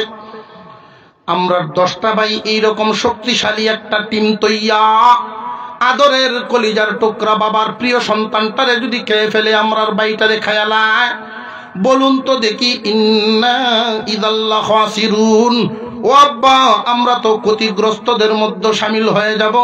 অর্থাৎ দেশবাসীর কাছে মুখ দেখাইমু কেমনে? মানুষ আমরা তুচ্ছ তাচ্ছিল্য করবো, বেটাগিরি করবো, বাইটারে বাঁচাই পারল না, মুখ কেমনে দেখাইমু? ক্ষতিগ্রস্ত হব তো। চিন্তা করবেন না, আমরা সবাই মিলে তার হেফাজত করব। শেষ পর্যন্ত বাবা ইয়াকুব নবী রাজি হয়ে গেলেন, যাও, আগামীকাল যাবে। পরের দিন সকাল বেলায় ইউসুফ আলাইহিস সালাম এই জীবনের প্রথম, মা মরার পর থেকে বাবার সঙ্গে ছিলেন, বাবার সাথেই থাকতেন, বাবার চোখের সামনেই থাকতেন। এই প্রথম বাবার চোখের আড়াল হবেন। পরিপাটি করে গুছায়া দিচ্ছেন হুজরার ভিতরে, কামরার ভিতরে ইয়াকুব নবী ছেলেরে গুছান। ইউসুফ আলাইহিস সালামের চুলটা ঠিক করে দিচ্ছেন, জামা ঠিক করে দেন। কারণ ইয়াকুব আলাইহিস সালাম ইউসুফকে মার আদর, বাবার আদর দুটোটা দিতেন। ছোটবেলায় মা নাই, তখন থেকেই বাবার আদর, মার আদর দুইটা দিয়েই বড় করেছেন। 12 বছরের উপরে, 13 বছরের মাঝামাঝি এমন একটা ছেলে, বাবায় যখন তারে পরিপাটি করে ঠিকঠাক করে দিচ্ছেন, এক মুহূর্তে তার কোমরে একটা তাবিজ বেঁধে দিলেন। রে ইউসুফ, এই তাবিজটা এতদিন আমার কোমরে ছিল, আজ থেকে রে বাবা তোমার কোমরে দিলাম। এই তাবিজ কি আছে তার ভিতরে আমি ইয়াকুব নবী জানি না, আমার আব্বা আমার কোমরে দিছিলেন, এটা তোমার কোমরে দিয়ে দিলাম। একটা কথা মনে রাখবা বাবা, তোমার ভাইদের সাথে এই প্রথম তুমি যাচ্ছ, আমার চোখের আড়াল হচ্ছ। আজ থেকে সারা জীবন মনে রাখবা, আল্লাহর প্রতি ভরসা রাখবা। বাবার অন্তরে চিন্তা আছেই তো, প্রিয় বস্তু চোখের আড়াল হলে চিন্তা হয়। আল্লাহর কথা মনে রাখবা, আল্লাহর কথা মনে রাখবা, আল্লাহর নাম ভুলবা না। দুনিয়ার সবাই সবাইকে বলতে পারে, কাছের মানুষ, দূরের মানুষ, সবাই সবাইকে বলতে পারে, কিন্তু আল্লাহ তার বান্দা বলেন না। এইখানে ইয়াকুব নবী ইউসুফকে বিদায় দিয়া, একজন আদর্শ পিতা সন্তান বিদায় দেওয়া কেমনে এটা শিখাইলেন। আমরাও ছেলেদেরকে বিদায় দেই, শহরে যাওয়া, বিদেশ যাওয়া, আমরার বিদায়টা কেমন, আর নবী বিদায় করেন কেমনে? বাবারে, আল্লাহর কথা মনে রাখো, আল্লাহর কথা স্মরণ রাখো। আর আমরা কই, দেখা যাইতেছে অমুক কামে, কোনো যদি সমস্যা, ওই যায় মামার বাসার যাই, ওকে ফোন নাম্বার লিখে দিই, তোমার খালুরে ফোন দিও। আল্লাহর কথা কয় না, ঠিক না বেটি? আপনি একজন আদর্শবান পিতা হইয়া যদি এই শিক্ষাটা দেন, আল্লাহর নাম মনে রাখবা, আল্লাহর উপরে ভরসা রাখবা। পিতা হইয়া যদি সন্তানকে এই তালিম দেন, যেই দিন আমি আপনি থাকবো না, আপনার কথা মনে হবে, সন্তান মনে মনে ভাববে, আমার আব্বা আমারে আল্লাহ চিনাই তো। সম্মান, মর্যাদা সন্তানের অন্তরে কমবে না, বাড়বে। দিয়ে দিলেন ছেলেদের সাথে। বাবার সামনে কি আদর, একজনে কান্দ লয়, একজনে কুলে লয়। ইউসুফকে আদর করতে করতে বাবার চোখের সামনে আদর দেখায়া দেখায়া নিয়ে রওনা দিল। যাচ্ছে যাচ্ছে এত দূর পর্যন্ত ইউসুফ আলাইহিস সালাম ঘাড় ঘুরায়া ঘুরায়া তাকান, আর চেয়ে দেখেন ইয়াকুব নবী পিছনে পিছনে চেয়ে আছে। যখনই ইউসুফ পিছনে তাকান, ইয়াকুব আলাইহিস সালাম আঙুলটা উপরে দিয়া বুঝান, আল্লাহকে হেফাজতকারী, আল্লাহকে স্মরণ রেখো, এই ইশারাটা দিয়ে দেন। যাচ্ছেন তো যাচ্ছেন, যেতে যেতে বহুদূর চলে গেলেন, একটা পাহাড়ের আড়াল হয়ে গেলেন। এখন আর বাড়ি থেকে আঁকা বাঁকা রাস্তায় পাহাড়ি গিরিপথ অনেকটা দূরেই চলে গেছেন, যেখান থেকে চিৎকার দিলেও কেউ শুনবে না। ইউসুফ একা একা বাড়ি আর ফিরতেও পারবে না, কারণ সে তো চলাফেরার অভ্যাস নাই, বাবার সাথেই সব সময় থাকতো, রাস্তাঘাট একা একা চিনে না। ভাইয়েরা নিয়ে এমন একটা জায়গা যেখানে চতুর্দিকে পাহাড়ে ঘেরা, টিলাটালার মাঝখানে 10 ভাই তার উপরে নির্যাতন শুরু করে দিছে। এমন নির্যাতন, একজনে চর মারে, একজনে লাথি মারে, একজনে থাপ্পড় মারে। কিশোর ইউসুফ জীবনে কোনোদিন একটা ধমক পর্যন্ত খায় নাই। মা মরা এই সন্তান ইউসুফ আলাইহিস সালামের উপরে নিদারুণ এই নির্যাতন। ইউসুফ আলাইহিস সালাম যখন দেখলেন ভাইদের চেহারার দিকে, আমার ভাইদের কারোর চেহারা মায়ার নজর কারোর দিকে নাই, প্রত্যেকের চেহারা হিংস্র মনোভাব, হিংস্র হিংস্র ভাব, রাগী রাগী ভাব, প্রত্যেকেই তাকে মারতে চায়। এমত অবস্থায় কারোর কাছে কোনো আশ্রয় পেলেন না। শেষ পর্যন্ত উনি চুপ হয়ে গেলেন, সুজা চুপ হয়ে গেলেন, আর কিছুই না, কোনো জায়গায় আশ্রয় নাই। মেজুবাইয়ের কাছে গেলে, বড় ভাই কেন মারে আমি জানি না, মেজুবাইও মারে। সেজুবাইয়ের কাছে যায়, ও ভাই মেজুবাই আমারে কেন মারে, আমি তো আমার অপরাধ জানি না, সেও মারে। কারো জায়গায় আশ্রয় যেহেতু পায় না, জবান বন্ধ করে রাখছে। শেষ পর্যন্ত ইউসুফ আলাইহিস সালামের গায়ের জামাটা খুলে ফেলছে। আরবি মানুষ, তাদের কালচার খুব খেয়াল করবেন, নিসফে সাক জামা পরে, একটা লম্বা জামা যেটা দিয়ে বিধান পালন করে, ফরজিয়াত পরিমাণ কাপড় দেহ ডেকে ফেলে, লজ্জাস্থান ডাকে, নিচে আরেকটা কাপড় থাকে। এই একটা লম্বা কাপড় দিয়া গা ডাকে এবং ফরজিয়াত পরিমাণ লম্বা কাপড় ডেকে ফেলে। আরবরা আগের থেকেই এই জামা পরিধানের অভ্যাস তাদের ছিল। জামাটা যখন খুলে ফেলছে, ইউসুফের পরনে শুধু একটা ছোট্ট কাপড়, লজ্জাস্থানটা শুধু ঢাকা আছে, খালি গা হয়ে গেছে। দেখবেন মানুষের মধ্যে সব মানুষের লজ্জা শরম সমান না। অনেক পুরুষ, বিশেষ করে হাফেজ আলেমগণ, সবার সামনে খালি গায়ে যাবেন না। দেখছেন কোনদিন? হাফেজ আলেমগণ সাধারণ পুরুষদের সামনেও, সাধারণ মানুষের সামনে খালি গায়ে যায় না, শরীর উদাম করে না। একটা গামছা হয়েও দিয়ে রাখবে, গেঞ্জি হলেও পরে রাখবে। ঠিক না বেঠিক? যেই মানুষটার লজ্জা শরম যত বেশি, মানুষের সামনে নিজেকে ঢেকে রাখবে তত বেশি। আর এমন পাবলিকও আছে, লেমটি বাইরে বাজারও যায় বিরিয়ান তো আছে না নাই? সবার লজ্জা শরম সমান না। ইউসুফ আলাইহিস সালাম আল্লাহর পয়গম্বর, যদিও ছোট মানুষ, লজ্জা আছে না নাই? খালি গায়ে হন না, সম্মানিত কম না। আমার আপনার নবী যার ব্যাপারে বলেছেন, কারীম ইবনু কারীম ইবনু কারীম ইবনু কারীম, ইউসুফ ইবনু ইয়াকুব ইবনু ইসহাক ইবনু ইব্রাহিম, সম্মানীর পুত্র সম্মানী, সম্মানীর পুত্র সম্মানী। এ দুনিয়াবাসী, ইউসুফের গায়ের জামা খুলে দিয়ে 10 ভাই মিলে যখন নির্বাক, জবান বন্ধ, প্রহারে প্রহারিত, এত সুন্দর দেহের অধিকারী শিশু ইউসুফের উপরে যখন প্রহার চালায় দিল, সুন্দর দেহটা পুরাটাই আগাতে আগাতে লাল হয়ে দাগে ভরে গেছে।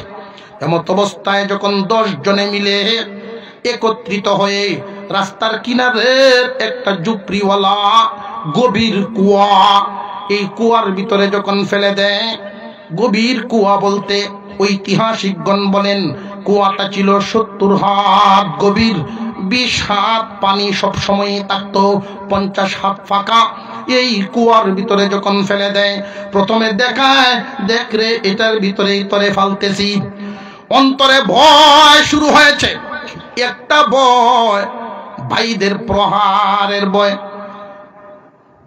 আরেকটা লজ্জার ধাক্কা, গায়ের জামা খুলে ফেলা, প্রহারের ধাক্কা, লজ্জার ধাক্কা। তৃতীয়তম যখন 10 ভাই মিলে ফেলে দেয় কুয়ার ভিতরে, জীবন হারানোর ধাক্কা, জীবন শেষ হয়ে যাওয়ার মতো ভয়।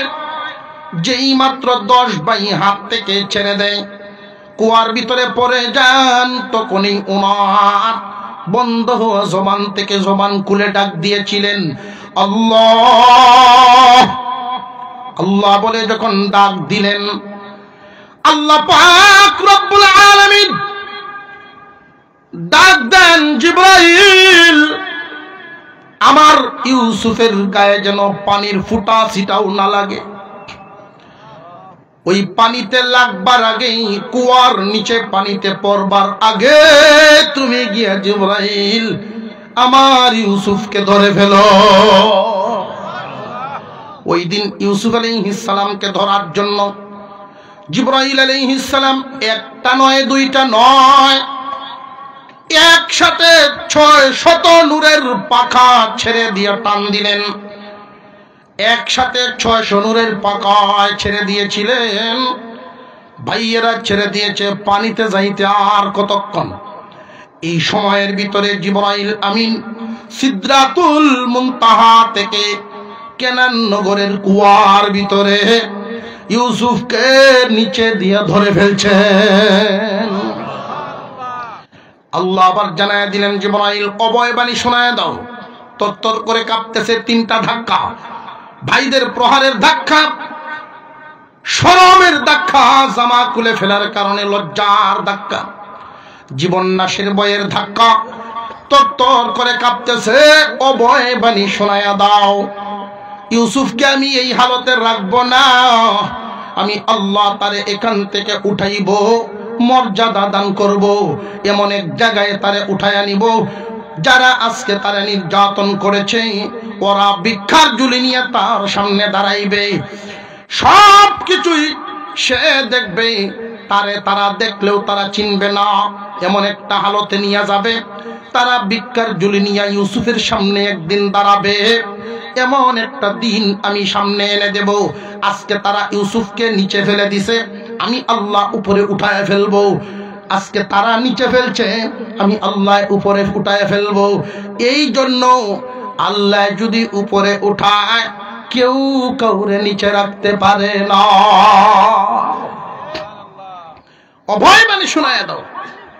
এখানে একটা প্রশ্ন জাগে, ইউসুফ তো তখন নবী নন, বালক, 12 থেকে 13 বছরের মাঝামাঝি।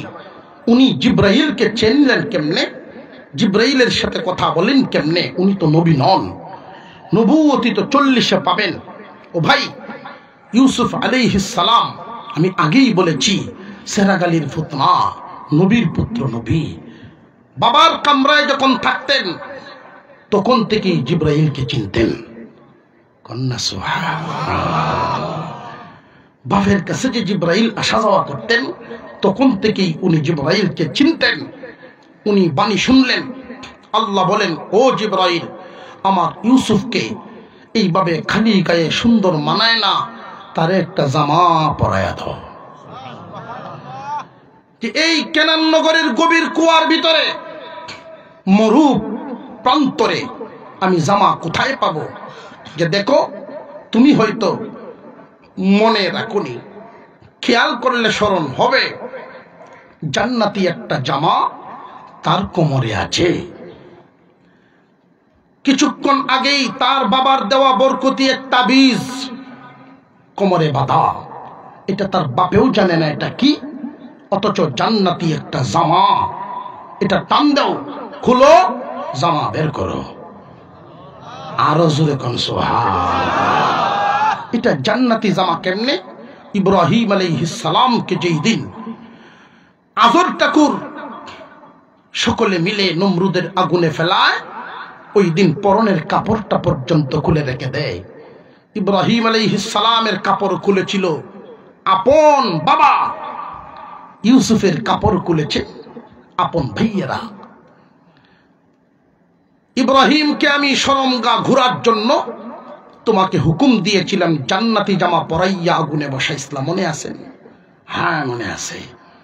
সেই আগুন থেকে বের হয়ে আল্লাহর খলিল বলেছিলেন, আল্লাহ জামা কি করব, জান্নাত থেকে বের করেছি, জান্নাত তো আর অভাবী না, ঢুকাইতে আর হবে না, আপনার কাছেই রেখে দেন। এই জামার বৈশিষ্ট্য ছিল ছোটও করা যায়, বড়ও করা যায়, ছোটও করা যায়, বড়ও করা যায়। ছোট করে তাবিজ বানায়া আল্লাহর খলিলের কাছে রেখেছেন। আল্লাহর খলিল ওনার ছেলে ইসহাকের কোমরে দিয়েছিলেন। ইসহাক আলাইহিস সালাম তার ছেলে ইয়াকুব আলাইহিস সালামকে দিয়েছিলেন। ইয়াকুব নবী তার ছেলে ইউসুফকে দিয়েছেন।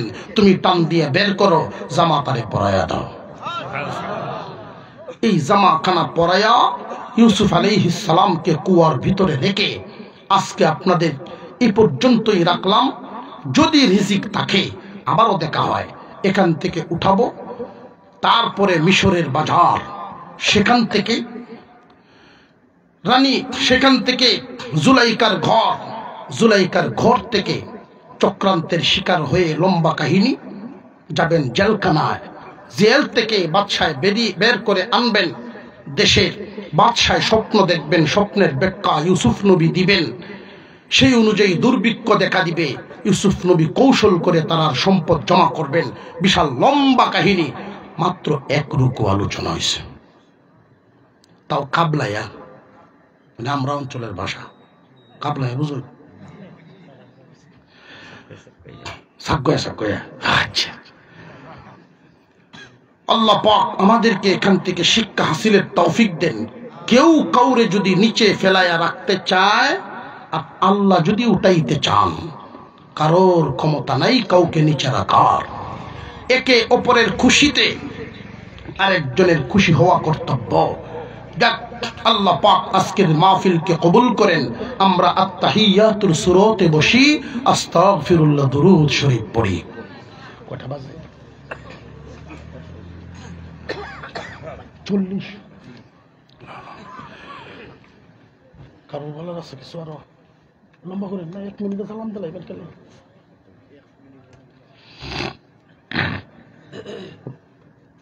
সম্মানিত মুসল্লিয়ানে কেরাম, আলহামদুলিল্লাহ, আমরা দীর্ঘক্ষণ যাবৎ আমাদের আজকের প্রধান মেহমান রাজীবপুরী হুজুরের কাছ থেকে অত্যন্ত গুরুত্বপূর্ণ নসিহত শুনছিলাম।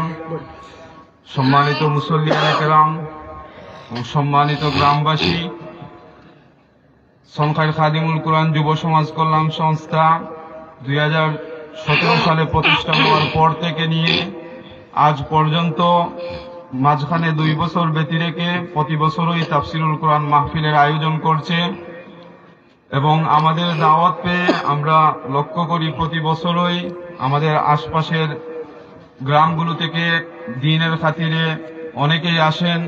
আপনাদের ঠিকমতো আমরা মেহমানদারি করতে পারি না, এর জন্য আমরা আন্তরিকভাবে দুঃখিত এবং আমরা আজকে বিশেষ করে হুজুরের কাছে অনুরোধ করব যে আমাদের এই সংস্থার সাথে সংশ্লিষ্ট যারা দুনিয়া থেকে বিদায় নিয়েছেন এবং বিশেষ করে আমাদের গ্রামের যে সমস্ত প্রবাসীরা প্রতি বছর এই সম্মেলনকে সফল করার জন্য আর্থিকভাবে সহযোগিতা করেন এবং যারা আমাদের দায়িত্বশীল রয়েছেন সকলের জন্য যাতে দোয়া করেন এবং আমাদের সরে তাজ মুরব্বিয়ানে কেরাম আমাদের গ্রামের যারা আছেন আল্লাহ পাক রব্বুল আলামিন যেন তাদের ছায়াকে আমাদের মাঝে দীর্ঘায়িত করেন।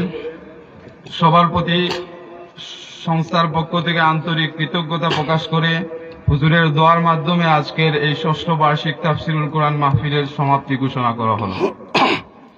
আমরা আত্তাহিয়াতুর সূরাতে বসি, আত্তাহিয়াতুর সূরাতে বসি, নামাজের সূরাতে আস্তাগফিরুল্লাহ রাব্বি মিন কুল্লি যামবিন ওয়া আতুবু ইলাইহি লা হাওলা ওয়া লা কুওয়াতা ইল্লা বিল্লাহিল আলিয়্যিল আযীম। আস্তাগফিরুল্লাহ রাব্বি মিন কুল্লি যামবিন ওয়া আতুবু ইলাইহি লা হাওলা ওয়া লা কুওয়াতা ইল্লা বিল্লাহিল আলিয়্যিল আযীম। اللهم صل على سيدنا مولانا محمد وعلى آله وأصحابه وسلم. الحمد لله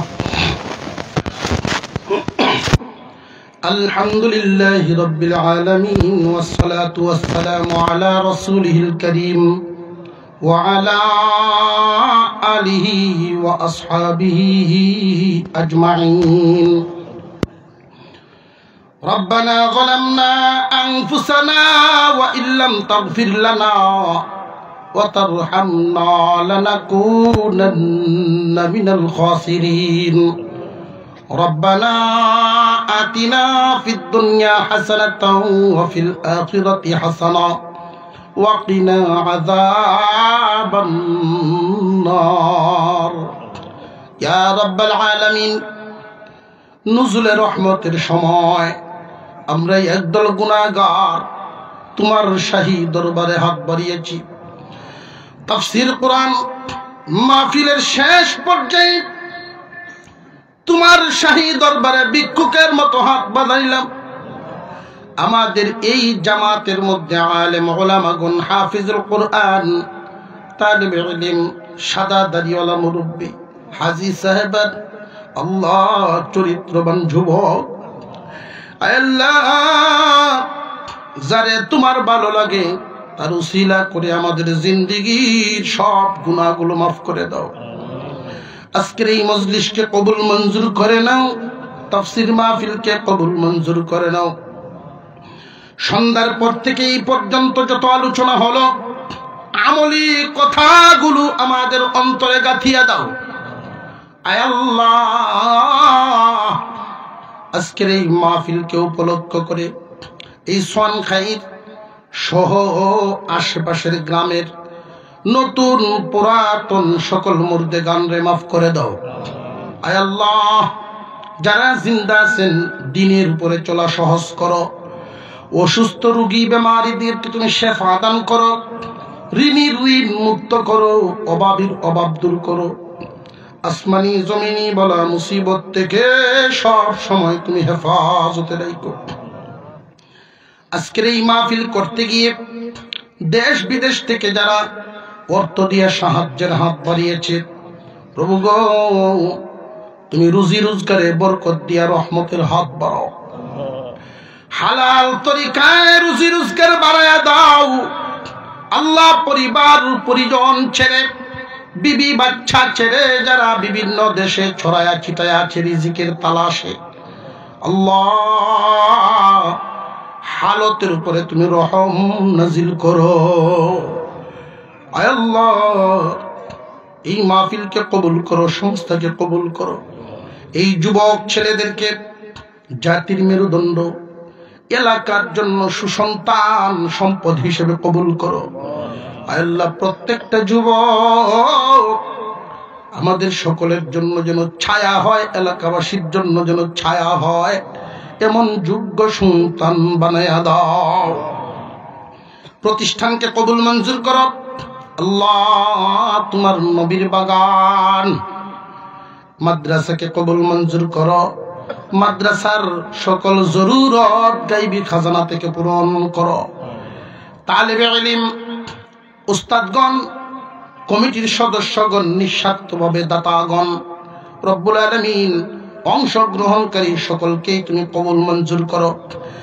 আল্লাহ, আমরা যারা হাত বাড়াইলাম, আমাদের মা নাই, বাবা নাই, অনেকে এখানে আছি, আমাদের আব্বা আম্মার কবরগুলোর জান্নাতের টুকরা বানাও। যাদের আব্বা আম্মা দুনিয়াতে জিন্দা আছেন, নেক হায়াত দাও, সুস্থ হায়াত দাও, মা বাবার খেদমত করে জান্নাত কামানোর তৌফিক দাও। প্রভু গো, আমরা যতদিন দুনিয়ার জমিনে বাঁচায় রাখো, তোমার দরবারে দরখাস্ত করি, রুগী বানায়া বিছানায় ফালায়ও না। এই দুনিয়ায় দেখছি আপনজনের অভাব নাই, 2 সপ্তাহ 3 সপ্তাহ বিছানায় থাকলে তখন আর কেউ পাশে নেই। আল্লাহ, তুমি আমরা মানুষের চোখে, মানুষের কাছে বোঝা বানায়ও না। আল্লাহ, আমরা তুমি চলায়া ফিরায়া সুস্থতার সাথে সন্তানাদি বিবি বাচ্চার সামনে ইমানের সাথে কালিমা পড়ায়া পড়ায়া উঠায়া নিও। ইজ্জতের মরণ দিও, ইমানদারের মরণ দিও, নেককারের মরণ দিও। আমাদের সন্তানদেরকে, পরিবার পরিজনকে মানুষের মতো মানুষ বানায়া দিও আল্লাহ। سبحان ربك رب العزة عما يصفون وسلام على المرسلين والحمد لله رب العالمين آمين برحمتك يا أرحم الراحمين. السلام عليكم ورحمة الله.